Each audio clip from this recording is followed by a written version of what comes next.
Moscow Police Department, you're in here now yourself. After Moscow police cleared the house on King Road, the homicide investigation began. I go through new photos just released that give us more clues about what happened in the house and what Bryan Kohberger's car looked like after police seized it.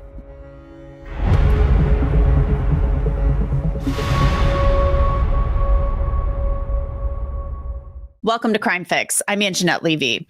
More evidence from the Idaho murders is being released. We're seeing photos taken from inside the house on King Road as crime scene investigators went over every inch of the house, searching for clues into the murders of Maddie Mogen, Kaylee Goncalves, Xana Kernodle, and Ethan Chapin. The four were stabbed to death just after 4 a.m. on November 13th, 2022.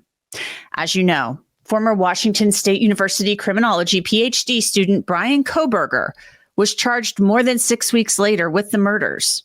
He's now serving 4 consecutive life sentences for the crimes after pleading guilty.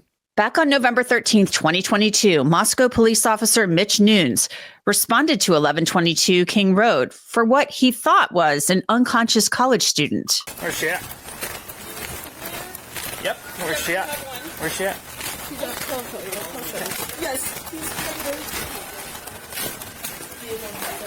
Where at? Up here?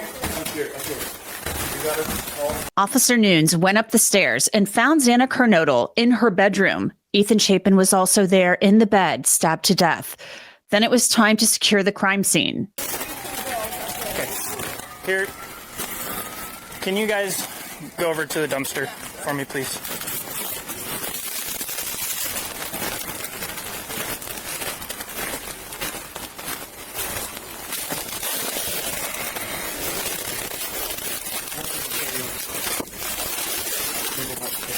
Okay, let's clear it. Thanks for...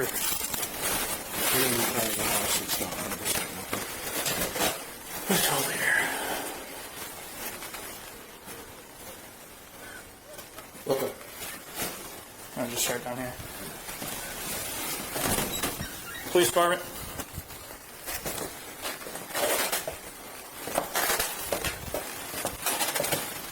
Police Department.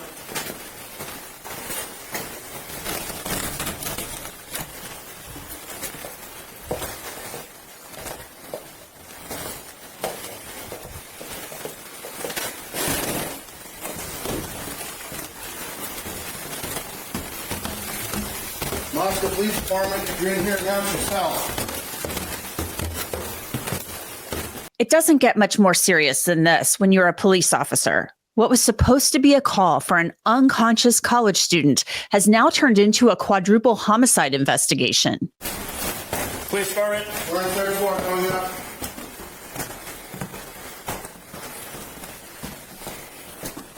We got another. Moscow Police Department. Dude.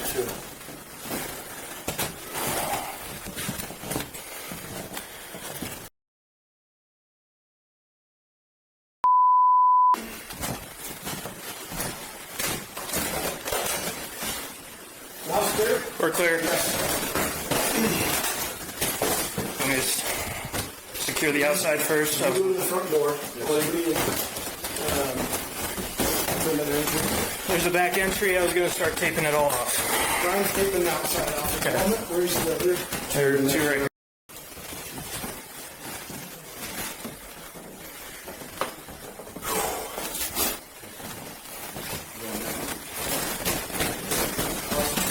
House was clear. I already got it. I got in there. Shut the door in there. I cover a lot of pretty scary stories here on Crime Fix, and if it's taught me anything, it's that privacy and personal safety absolutely cannot be compromised, especially when it comes to your personal info online. You would be absolutely shocked at how much of your data, like your name, phone number, and even home address, is just floating around the internet for data brokers to find and sell. Ever wonder why you get so many of those annoying spam calls and emails? That's why our sponsor, Incogni, is a crucial tool that helps you take back control by automatically identifying which data brokers have your info and then demanding that they remove it. Incogni actually found more than 50 brokers with my information, and within days, they started getting me removed. It's really easy to use. Just create an account, authorize Incogni to act on your behalf, and let them handle the rest. And now Incogni users can wipe their info from an even wider range of websites with the unlimited plan's new custom removals feature.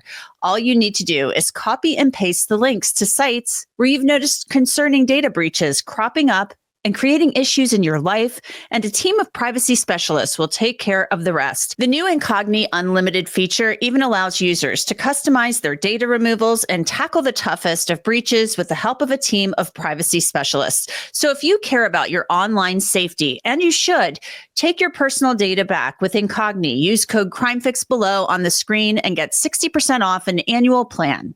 Officer Nunes then spoke with surviving roommate Dylan Mortensen. She was telling friends what she heard and saw that morning at 4 a.m. This is one of the... Pretty much they were in the main room. I heard them dancing and laughing. Kaylee went upstairs and she screamed because someone was in the room and she ran downstairs. And I kept calling her name and she wouldn't answer. And then I saw the guy. I just locked the door and I ran downstairs. We don't know what's going on. Dylan Mortensen then described a man that she saw in the house wearing all black from head to toe. All right, describe the guy that you saw. I don't think he was a little bit taller than me. And, I couldn't really see much of him, but I'm almost positive he was wearing a full black outfit. And he had this mask that was just over his forehead and over his mouth, and he didn't say anything to me, like, at all. I just shut the door and locked it, because I didn't know what to do. And I think he went out, like, the side door, the sliding door in the kitchen that goes out to the backyard. All of this information, it's very important because it's going to aid in the collection of evidence and the processing of the crime scene. Moscow police called Idaho State Police to assist them in processing the scene. And we're now seeing some of the photos that CSIs from ISP took. The photos start outside. It's dark. At that time of year, it gets dark around 4:30 in the afternoon. CSIs photographed the vehicles at the house, including Ethan Chapin's Jeep. They also photographed Kaylee's Range Rover. Remember, she went to Moscow that weekend to show off her new car and to hang out with her friends. Xana's car was also photographed, and Maddie's car was also examined. The photos show the side of the house where crime scene tape was wrapped around the area. The backyard, with a couch and string lights, is frozen in time. Those string lights would actually remain on for months after the murders. The sliding glass door potentially held clues and evidence. That's where the man in all black entered and exited the house. It was photographed from outside and from the inside of the house. The kitchen window was also photographed. There was a handprint on it, and at that time, there was no way to know whether it was relevant to the investigation or not. There was also a footprint in the snow that piqued the interest of investigators. It was documented with a ruler to show the length of the footprint. Could this belong to the killer, and did it show his path of travel? It's very likely so, because investigators believe the killer parked in the parking lot behind and above the house. Inside the home, investigators also photographed the kitchen. The kitchen was important because the killer entered the home through the sliding glass door in the kitchen. And Xana Kernodle, she may have been in the kitchen as the murders were occurring or shortly before. Take a look. Xana's DoorDash meal was delivered at 3:59 a.m. The Jack-in-the-Box bag is on the counter. You can see inside the bag, and the food has obviously been removed, so we know that Xana at least ate some of it. The bag is clearly marked with her name, and her fries from the meal can be seen on top of the microwave. Some are still in the carton. This next part is interesting because it may explain the music that Dylan said she heard. To be clear, this is just one of my thoughts and kind of my theory. CSI's photographed this Bluetooth speaker that was in the kitchen. It's sitting on a stool. We know that Xana was on TikTok after 4 a.m. So could Xana's phone have possibly have been connected to this speaker and have been playing a TikTok video? Or could she have simply just been playing music on her phone while eating her food? And then she heard noise and Murphy barking and ran upstairs to check it out. Is that what happened? In the living room, you can see the beer pong table with Officer Nunes' medical bag sitting next to it. He didn't use it after all. A closer shot of the table shows the beer pong cups and a knife sitting next to it. That is the knife that Hunter Johnson told police he grabbed that morning for protection after discovering Ethan and Xana murdered. This is a closer shot of that knife. Other photos show a different view of the same room. It's the living room with the sectional couch and the TV in the cubby. There are also photos of the living room that show the beer pong table and that neon good vibes sign. This leads to the stairs to the third floor. Dylan Mortenson's bedroom is near the staircase across from the kitchen entryway. And this photo shows the stairs to the third floor and Maddie Mogen's bedroom door to the left at the top of the stairs. I'd like to bring in Joe Giacalone. He is host of the True Crime with the Sarge YouTube channel, also a retired cold case sergeant with the NYPD. So, Joe, thanks for coming on. I would like to get your thoughts, first of all, on the body camera footage and the police response. We've got this young cop, Mitch Nunes, 22 years old, thinking he's going to call for an unconscious person, and what he finds is horrific. Yeah, certainly. I mean, we do know that there isn't a lot of violence that these cops deal with on a day-to-day basis, and see the brutality that this officer has to encounter at this point. It's just one of those things where each police department is different.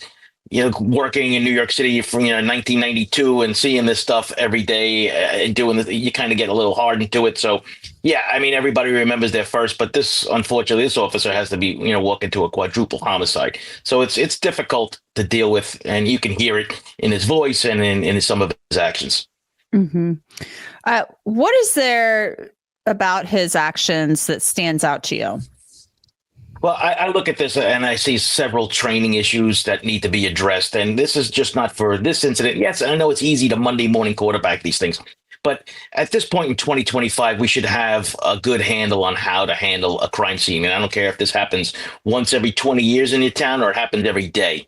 And there are certain things that need to be done, including securing the scene immediately. But when you're dealing with a situation where this officer walks into the house, he finds at least one or possibly two bodies. We can't really tell because it's blacked out. He immediately leaves and goes and gets the yellow tape, which I understand could be that first reaction. But under the exception to the Fourth Amendment, you have the emergency exception. And you need to search that entire house immediately to find out if there are other potential victims that are still alive that need help or looking for the suspect. And we used to refer to this as the elephant in the ashtray. You could look for anything that could fit. So if you're looking for a person, you could look under a bed, in a closet, under, in a big trunk, let's just say, whatever it may be, because that's what you're doing. So that house should have been cleared immediately, not only for the potential victims, but officer safety too. Mm-hmm. Once they get outside, we know that, they tell the kids to go over to the dumpster, and they're like, nobody can leave, go over to the dumpster. And they're all hanging out at the dumpster while he gets the crime scene tape and wraps it around the house.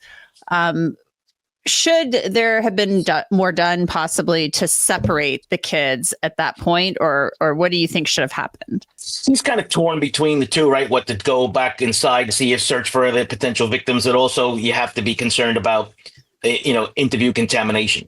And if you watch this video, you can see that's kind of exactly what happened. He tells her to stand on the side. And when he comes back out, she's out there talking to the whole group of kids again, telling everybody what she saw and this and that. And what happens is now everybody kind of gets that same story down. Mm-hmm. And it's important, especially when you have somebody that was inside the house who called 911. Me personally, I would have taken her specifically. She didn't have a lot of clothes on. I would have put her right into the back of the patrol car, shut the door and say, you're fine. We just want you to keep you warm and safe. Just stay here. Don't move. Don't talk to anybody. Mm-hmm. But that message never seemed to get out. Let's move on now to the crime scene photos. We're seeing things from the kitchen. We're seeing things from inside the house. Is there anything that stands out to you from the crime scene photos inside the house? Well, I'm assuming, that, of course, the cars. So that was the most important part. And I was kind of vocal from this in the beginning. I mean, I don't care if this guy, whoever it was at the time, because we didn't know, I had made the statement that I don't care if he was wearing a suit of armor. I mean, if he went in there and violently attacked these four individuals with a knife, there is a excellent chance that he's going to take something with him, right? The low cards exchange principle, the theory of transfer between two objects, leave something behind, take something with him. And when you have a knife attack specifically, you would find a lot of blood on the suspect themselves too, whether it's either on the feet or on the floor. But the getaway car, should have had some evidence in it. So when you look at that white dust, I mean, it could be a couple things. My first impression was maybe it was the car wash foam. Maybe somebody was trying to clean it. But then you also, when we spoke about this, you could talk about it could be a luminol thing because it does come out white initially. Yes, it fluoresces blue, but it's the initial color is white, and they were probably looking for the detection of blood in that case. Yeah, and I'm glad you brought that up. The white all over the dash, all over the steering wheel, all over those, the turn signal thing, the little bar by the gear shift. They tore that car apart. Oh, yeah. Trying to see, oh, my God, is there something in here? Is there any DNA, anything from the victims? And it was stated in court many times pre-trial that there was nothing. So Bryan Kohberger, apparently, when they arrested him, there was a bucket of cleaner next to the car. This is what they said in court.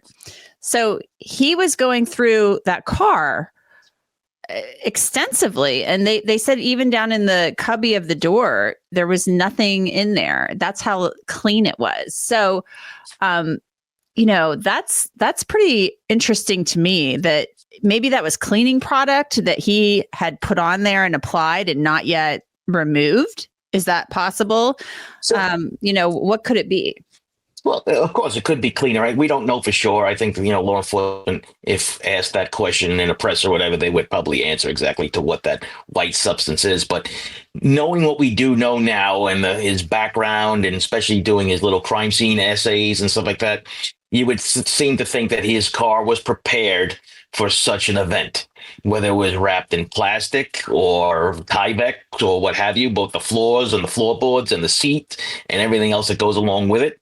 That's why I don't think they've ever recovered his clothes that he was wearing. And I think if they ever do find that, the knife and everything else, I think they'll find what was wrapped up with it that was sitting inside the car, because I cannot imagine somebody going in there brutally attacking 4 people and not leaving at least a trace behind in a vehicle that he was in. The photos inside the house are kind of interesting to me, specifically the kitchen, because that was the point of entry. So that is going to be a major focus of the CSIs, I would assume, because you've got the sliding glass door there that we would assume the killer would have touched to enter and exit. And then you've got Xana's DoorDash meal there, and she ate at least part of it because we can see inside the bag, and the food is not in there. The wrappers are just there. And then her French fries are on top of the microwave. So I think those are pretty critical to the investigation, wouldn't you say? Sure. I mean, we know about the delivery time, right? I guess they have, with the app, they can figure out exactly when that delivery was made and when it was, the deal was finalized, so to speak.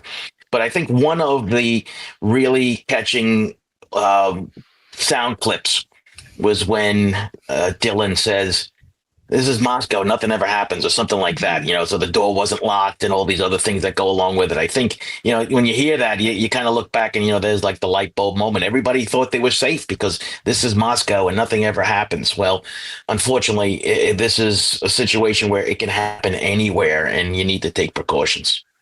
Yeah, it can most definitely happen anywhere.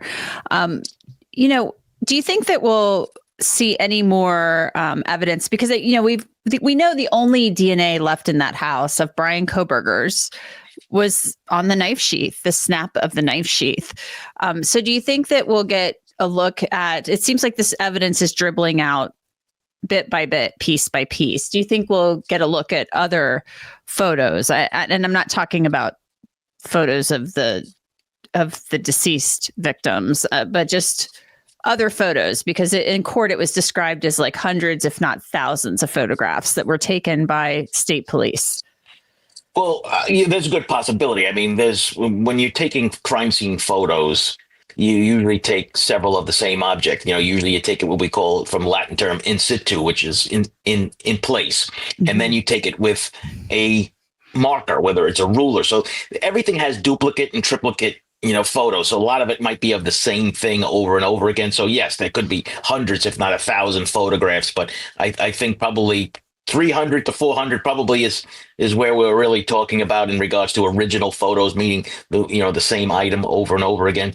And I know the family's been upset about the release already, and I think it was that they try to have this stopped going through. So maybe in light of that, maybe they will not release any more on top of this, because the family members are they've already suffered enough, and now they have to go through this and have the same questions asked over and over again.